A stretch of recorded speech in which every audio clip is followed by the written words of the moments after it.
बिस्मिल्लाहिर्रहमानिर्रहीम। अस्सलाम वालेकुम स्टूडेंट्स। उम्मीद है तमाम स्टूडेंट्स खैरियत के साथ होंगे जी। और आप सबको पता है कि हम लोगों ने स्टार्ट किया जो अपने प्रैक्टिकल का सेशन। फिजिक्स का प्रैक्टिकल क्योंकि सबसे पहले कंडक्ट होगा तो फिजिक्स के प्रैक्टिकल्स को हम सबसे पहले देख रहे हैं।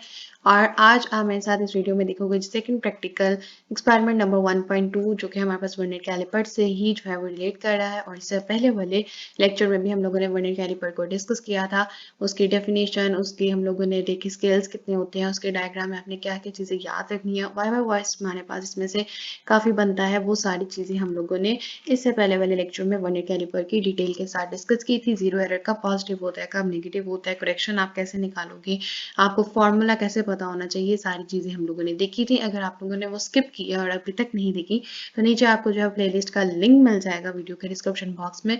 आप सिंपली वहाँ पे क्लिक करोगे तो आपको लेक्चर 1 जो है वो वहाँ पे मिल जाएगा। तो सेकंड प्रैक्टिकल है जो कि बहुत इंपॉर्टेंट प्रैक्टिकल होता है आपके पास। Determine the volume of a solid cylinder by measuring its length and diameter with the vernier caliper. अब आपने क्या करना है जी, वॉल्यूम डिटरमिन करना है किसका जी, सॉलिड सिलेंडर का। उसको किस तरह से, by measuring the length and diameter using the vernier caliper. और सबसे पहले हम लोग इसको गो थ्रू करेंगे, क्या प्रोसीजर है, क्या क्या इसकी मेजरमेंट्स है, रीडिंग्स कैसे लेनी है वो भी देखेंगे। पेन पेज पे क्या लिखना है और पेंसिल पेज आपने कैसे बनाना है वो भी आज आपके साथ शेयर किया जाएगा, पेंसिल पेज का भी सैंपल। लेकिन एक दफ़ा इसको हम सबसे पहले गो थ्रू कर लेते हैं। तो डिटरमिन करेंगे जी हम volume of a solid cylinder. Volume determine करना है तो मेजर कैसे करना है जी, वॉल्यूम डिटरमिन करेंगे by measuring the length and diameter with the vernier caliper. अब इसको करने का प्रोसीजर क्या है हमारे पास, कि आपने सबसे पहले लेंथ डिटरमिन करनी है, मेजर करनी है solid cylinder at least 3 times using the vernier caliper as given in the experiment number 1.1। Same आपने वही प्रोसीजर फॉलो करना है जो इससे पहले वाले लेक्चर में हम लोगों ने length of a solid cylinder को मेजर करने का जो है वो पढ़ा था और समझा था। उसके बाद कहता है कि आप एवरेज लेंथ कैलकुलेट कर लेंगे। आपने 3 रीडिंग सपोज ले ली हैं और उसको आपने क्या करना है, उसका मीन कैलकुलेट करना है, किस तरह से डिवाइड करके डिवाइडेड बाय 3 तो आपके पास मीन लेंथ आ जाएगी। सेकंड क्या स्टेप है जी, similarly measure the diameter of a cylinder at least 3 times and calculate the average diameter. Average last में कैलकुलेट करना है और record the readings and calculate the volume of a cylinder by using the formula. अब आपके पास एक viva question आ गया कि volume of a cylinder क्या होता है, पाई आर स्क्वायर एल। तो हमारे पास सिलेंडर का वॉल्यूम किस फॉर्मूले से कैलकुलेट होगा, volume of a cylinder equals to pi are square l. अब बात करते हैं कि जी आपने पेंसिल पेज और पेन पेज पे कैसे कैसे चीज़ें मेंशन करनी है और रीडिंग्स किस तरह से लेनी है। अगर रीडिंग्स को आप देखें तो सबसे पहले आपके साथ जो रीडिंग शेयर कर रही हूँ स्क्रीन पे, पहले ये इस यहाँ पे जो मेंशन है आप वो भी लिख सकते हो और जो आगे आपके साथ पेंसिल पेज के साथ जो रीडिंग आएगी आप उसको भी लिख सकते हो, दोनों एक्यूरेट रीडिंग्स है। सबसे पहले आपको पता होना चाहिए और ये चीज़ें लर्न करनी है कि आपने प्रैक्टिकल में जब ऑब्जर्वेशंस रिकॉर्ड करनी है तो आपने लीस्ट काउंट मेंशन करना है, जीरो एरर और जीरो करेक्शन मेंशन करना है। और ये सारी चीज़ें आपकी टेबुलर फॉर्म में जो जो चीज़ें हैं ये आपने याद रखनी है कि आपने सबसे पहले ऑब्जर्वेशंस की हेडिंग देनी है, क्वांटिटी की, मेन स्केल रीडिंग की, number of divisions coinciding with the main scale division, fraction to be added, observed value और corrected value। तो ये आपके पास टोटल 6 से 7 चीज़ें जो टेबुलर फॉर्म में आपने लिखनी है, ये आपको याद करनी होगी, ये आपको दिया नहीं होगा, ये आप खुद बनाओगे। और कोई भी चीज़ अगर स्किप करोगे तो आप लोगों की डिडक्शन हो जाएगी, प्रैक्टिकल्स का जो है वो मार्क्स कम हो जाएंगे। अगर आपने एक कॉलम भी स्किप कर दिया एक्स का भूल के आप लोग, तो एक्स के साथ हमारे आगे कैलकुलेशंस होनी है। अगर एन ही भूल जाओगे तो एन की आगे फर्दर कैलकुलेशंस होनी है। तो इन चीज़ों को अच्छे तरीके से याद रखना है। ऑब्जर्वेशंस में सबसे पहले मेंशन करो कि जी लीस्ट काउंट वो होता है हमारे पास 0.1 मिलीमीटर और 0.01 सेंटीमीटर। जीरो एरर हमारे पास ये जो रीडिंग्स रिकॉर्ड की गई हैं ये उस इंस्ट्रूमेंट से रिकॉर्ड की गई है जिसमें जीरो एरर क्या था, जीरो था। लेकिन कुछ ऐसे प्रैक्टिकल्स भी होते हैं, इंस्ट्रूमेंट्स ऐसा होता है कि कभी कभी जीरो एरर दे रहा होता है, या तो पॉजिटिव होता है या फिर नेगेटिव होता है। लेकिन आइडियल कंडीशन यही होती है कि आप कोशिश करें कि आपका जीरो एरर जीरो ही निकालें, आप उसको टाइट करें, बहुत अच्छे तरीके से फिक्सअप करें ताकि उसमें जीरो एरर ना निकले। जीरो करेक्शन भी हमारे पास क्या हो जाएगा, जीरो। सबसे पहला हमारे पास कॉलम है क्वांटिटी, लेंथ और डायमीटर हम लोग मेजर कर रहे हैं। फिर हमारे पास नंबर ऑफ ऑब्जर्वेशन, तीन तीन रीडिंग्स लेंगे, मेन स्केल रीडिंग लेंगे सबसे पहले लेंथ के लिए भी, डायमीटर के लिए भी, number of vernier deviation coinciding with the main scale deviation, fraction to be added, observed value, corrected value। सबसे पहले लेंथ की जो रीडिंग्स है वो हम लोग देखते हैं और ये बिल्कुल एक्यूरेट रीडिंग्स है। इंस्ट्रूमेंट को परफॉर्म करते हुए एक्सपेरिमेंट को ये सारी रीडिंग्स नोट की गई हैं। आप इस अपने प्रैक्टिकल कॉपी में जो है वो मेंशन भी कर सकते हो, इसको लर्न भी कर सकते हो। और अगर आप लोगों को बहुत अच्छे तरीके से इंस्ट्रूमेंट चलाना आता है तो at a time during the centre examination centre में आपको जो इंस्ट्रूमेंट दिया जाए उसी से आप लोग रीडिंग्स लेके भी लिख सकते हो। लेकिन मेजॉरिटी ऑफ द स्टूडेंट्स जो है वो रीडिंग्स घर से याद करके गई होती है, तो इसीलिए रीडिंग्स आपके साथ शेयर की जा रही है और बिल्कुल परफॉर्म करके जो है वो इंस्ट्रूमेंट के साथ प्रैक्टिकल को रीडिंग्स मेंशन है और ताकि आप लोगों को किसी भी किस्म की कंफ्यूजन ना हो। तो सबसे पहले आ जाती है जी मेंस की रीडिंग। हमारे पास सबसे पहले लेंथ में आई जी 1.3, सेकंड ऑब्जर्वेशन में मेंस की रीडिंग 1.3 रिकॉर्ड हुई और थर्ड रीडिंग भी हमारे पास मेंस की रीडिंग में क्या रिकॉर्ड हुई जी 1.3। नेक्स्ट हमारे पास कॉलम आया जी number of vernier division coinciding with the main scale division, और जब लेंथ मेजर कर रहे थे तो एन हमारे पास सबसे पहले क्या आया जी 6। जब हमने सेकंड ऑब्जर्वेशन देखी तो हमारे पास तब भी क्या आई जी मीन्स के नंबर ऑफ वर्नियर डिवीजन हमारे पास कितनी आ गई 7, और थर्ड रिकॉर्ड की जब ऑब्जर्वेशन तब भी हमारे पास कितनी आई 6।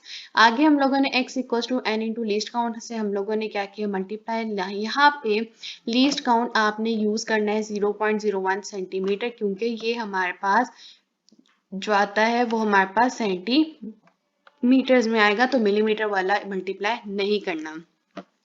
जब हमने इसको जो है वो मल्टीप्लाई किया, इसकी सारी कैलकुलेशन की, तो आपके पास क्या आएगी x की वैल्यू फर्स्ट में 0.06, 0.07 और 0.06। ऑब्जर्व वैल्यू आपने क्या करना है जी इसमें y equals to m plus x, यानी कि ये वाला कॉलम और ये वाला कॉलम आपने ऐड किया तो क्या आ गया जी 1.36, 1.37 और 1.36।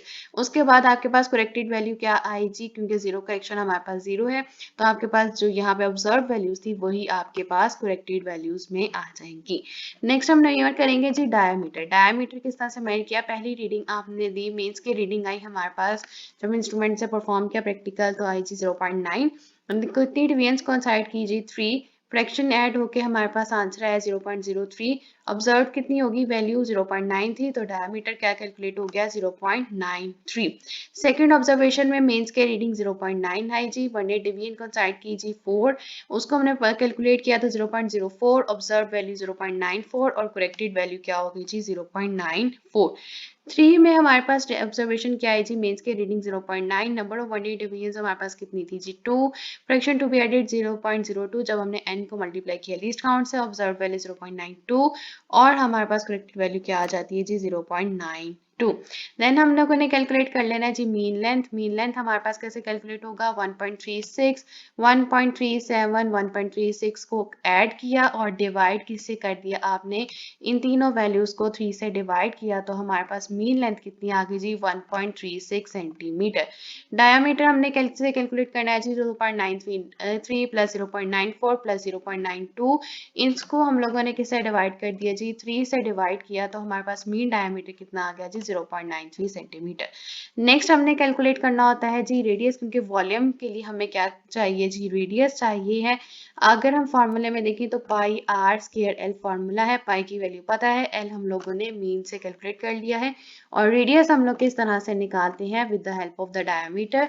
रेडियस क्या होता है जी हमारे पास हाफ ऑफ द डायमीटर, तो ये कितना हो गया 0.465 सेंटीमीटर।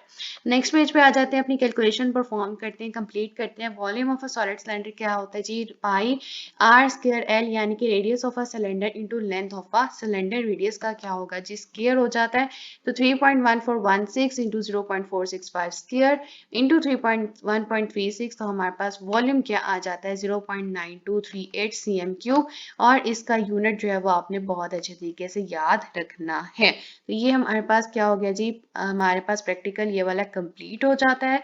अब हम बात करते हैं कि पेंसिल पेज और पेन पेज आप किस तरह से बनाओगे, उसके लिए भी आपके साथ जो है वो फाइल शेयर करने जा रही हूँ। सबसे पहले आपके पास ये प्रैक्टिकल है, आपने यहाँ पे लिखा एक्सपेरिमेंट नंबर 1 या फिर 2 जो भी आपने परफॉर्म किया है। इस कॉपी में पहले प्रैक्टिकल को नहीं लिखा गया, डायरेक्ट उन्होंने एक्सपेरिमेंट नंबर 2 को जो है वो 1 में लिखा है, तो आपने जिस नंबर पे भी ये किया है आपने उसका नंबर मेंशन करना है। सबसे पहले आपने क्या दी हेडिंग दी एक्सपेरिमेंट नंबर 1, आपने लाइंस मार्जिन लाइंस ड्रॉ की, उसके बाद स्टेटमेंट लिखनी है determine the volume of a solid cylinder by measuring its length and diameter with the vernier caliper.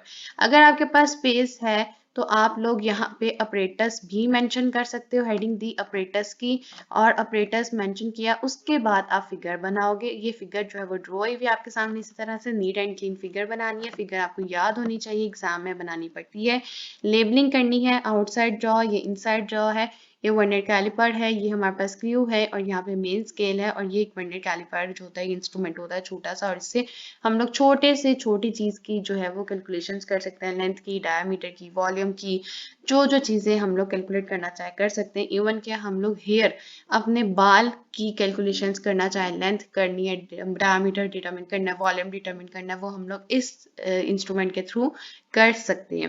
ये हमारे पास पेज हो गया जी पहला। और ज़्यादातर जो है वो प्रैक्टिकल्स इस नोटबुक में जो मेरे पास सैंपल है वो 2 पेजेस पे एक प्रैक्टिकल परफॉर्म किया गया है। तो ये सेकंड पेज पे जी स्टूडेंट ने हेडिंग दी है जी ऑब्जर्वेशंस एंड कैलकुलेशंस की। उसमें क्या मेंशन किया, लीस्ट काउंट, उसके बाद जीरो एरर और जीरो करेक्शन। यहाँ पे जो है वो रीडिंग्स थोड़ी सी चेंज है जो कि आपके साथ पहले शेयर की गई थी, दोनों एक्यूरेट रीडिंग्स हैं। दोनों रीडिंग्स में कोई मसला नहीं है क्योंकि इंस्ट्रूमेंट चेंज होता है। तो इंस्ट्रूमेंट जब चेंज होता है उसके अंदर हमारे पास सिलेंडर चेंज एंटर होगा, इंसर्ट करेंगे तो हमारे पास रीडिंग्स भी डिफरेंट आती हैं। तो यहाँ वाली रीडिंग क्या है जी, 2.4 2.4 2.4 आपकी मेंस की रीडिंग है। डिविजन्स को इंसर्ट करें 322, उसको जब हमने फॉर्म किया तो आपके पास आ गए जी 0.03 0.02 0.02। ऑब्जर्व वैल्यू और करेक्टेड वैल्यूज जो है वो आपके पास आ जाती हैं। डायमीटर हमारे पास आया जी 543 उसके बाद कैलकुलेशंस को परफॉर्म किया तो ये आपके पास तीन रीडिंग्स लेंथ और डायमीटर की आ जाती हैं। अब मीन लेंथ कैसे निकालते हैं जी, तीनों को आपने ऐड करना है, L1 plus L2 plus L3 over 3। तो क्या आ गया जी, मीन 2.43 सेंटीमीटर, और डायमीटर हमारे पास क्या आ जाता है जी, आपने 0.95 प्लस 0.94 प्लस 0.93 को 3 से डिवाइड किया तो क्या आ गया जी 0.94 सेंटीमीटर। रेडियस निकालेंगे, क्या होता है जी, d/2 हमारे पास 0.47 सेंटीमीटर हमारे पास क्या आ गया जी radius. Volume of a solid cylinder pi are square L होता है, उसको जब हम लोगों ने इंसर्ट किया 3.1416 इंटू 0.47 होल स्क्वायर इंटू 2.43, तो हमारे पास वॉल्यूम क्या आ जाता है 1.68 cm क्यूब। तो कंक्लूजन क्या निकला जी, volume of a cylinder equals to 1.68 cm cube. ये हो गया पेंसिल पेज। पेंसिल पेज आपके पास आता है राइट साइड पे। तो अगर आप 2 पेजेस पे प्रैक्टिकल लिख रहे हो तो पहले पेज पे ये वाली चीजें मेंशन कर सकते हो एज अ सैंपल, और दूसरे ऑब्जर्वेशंस एंड कैलकुलेशंस, ये रीडिंग बिल्कुल एक्यूरेट है, आप लोग ले सकते हो, चेक रीडिंग्स हैं बिल्कुल। और पेन पेज पे आपने क्या करना है, सबसे पहले हेडिंग देनी है जी एक्सपेरिमेंट नंबर 1। मार्कर से नीचे आप स्टेटमेंट लिखोगे, determine the volume of a solid cylinder by measuring its length and diameter with the vernier calipers. उसके बाद आप मेंशन करोगे ऑपरेटर्स। आप जरूरी नहीं है कि आप लोग 2 लाइंस पे जो है इतनी बड़ी बड़ी हेडिंग दो, हर स्टूडेंट का अपना हिसाब होता है। तो आप लोग बेशक इस हेडिंग को जो है वो आप थोड़ा सा प्रोमिनेंट कर सकते हो, और बाकी ये एक 1 लाइन में आप हेडिंग दे सकते हो। तो इतना कोई जो है वो जरूरी नहीं है कि एक सेम सैंपल कॉपी किया जाए। नीचे प्रोसीजर जो है वो हम लोगों ने जो पढ़ा था वही प्रोसीजर यहाँ पे लिखा हुआ है, और प्रोसीजर जो है एक्सपेरिमेंट नंबर 1.1 का जो है फॉलो करके ऐड करके जो है वो सारा मेंशन किया हुआ है, और फिर बताया हुआ है कि हमने क्या कैलकुलेट करना है, रेडियस, उसके बाद डायमीटर, उसके बाद एवरेज डायमीटर, और हमने कैलकुलेट कर लिया जी फॉर्मूला से volume pi r square l, जो कि आपका एक वाइवा का क्वेश्चन भी है। और ये आपके पास पेंसिल और पेन पेज का एक सैंपल भी शेयर हो गया कि आपने किस तरह से पेंसिल और पेन पेजेस को बनाना है। और आज आपके साथ जो है वो कंप्लीट किया हमने determine the volume of a solid cylinder by measuring its length and diameter with the vernier caliper. यहाँ पे हमारे पास एक बॉक्स है, वो भी देख लेते हैं वीडियो कंप्लीट करने से पहले कि jaws of the vernier caliper should be closed gently, zero correction should be applied, both jaws should touch the cylinder। Next वो बता रहा है accuracy of a vernier caliper can be enhanced by increasing the number of divisions on a vernier scale. और ये भी एक MCQ type या एक शॉर्ट क्वेश्चन वाइवा टाइप आपसे पूछ सकता है कि एक्यूरेसी हम वर्नियर कैलिपर की किस तरह से एनहांस कर सकते हैं bye increasing the number of the divisions on the vernier scale. तो ये हमारे पास कंप्लीट हो जाता है, और यहाँ तक आपको ज़्यादा इंपॉर्टेंट चीज़ें या अच्छे तरीके से आनी चाहिए। नीचे जो है जी पोस्ट लैब एक्टिविटीज़, ये भी हम गो थ्रू करेंगे, इनका भी सोल्यूशन आपके साथ शेयर करेंगे। देखेंगे, लेकिन पहले सबसे पहले मेन कंसर्न हमारे पास जो है वो रीडिंग्स वगैरह का होता है, उनको हम अच्छे तरीके से देखेंगे और एट द एंड रिवीजन के दौरान हम लोग क्या देखेंगे जी, पोस्ट लैब एक्टिविटीज़ देखेंगे ताकि आप लोगों के सारे कॉन्सेप्ट जो है क्लियर हो जाए और इनका सोल्यूशन भी आपके साथ शेयर कर दिया जाएगा। तो मुझे उम्मीद है कि आज का जो प्रैक्टिकल हमने किया है उसको आपको समझ आ गई होगी और आपको आज की वीडियो भी पसंद आई होगी। लास्ट में जाते हुए जी मेरी आप सबसे सिर्फ एक रिक्वेस्ट होती है, अगर अभी तक आपने चैनल सब्सक्राइब नहीं किया तो काइंडली प्लीज़ जल्दी से चैनल को सब्सक्राइब कर दें। वीडियो पसंद आए तो वीडियो को ज़रूर लाइक कीजिए और ज़्यादा से ज़्यादा शेयर कीजिए। Thank you.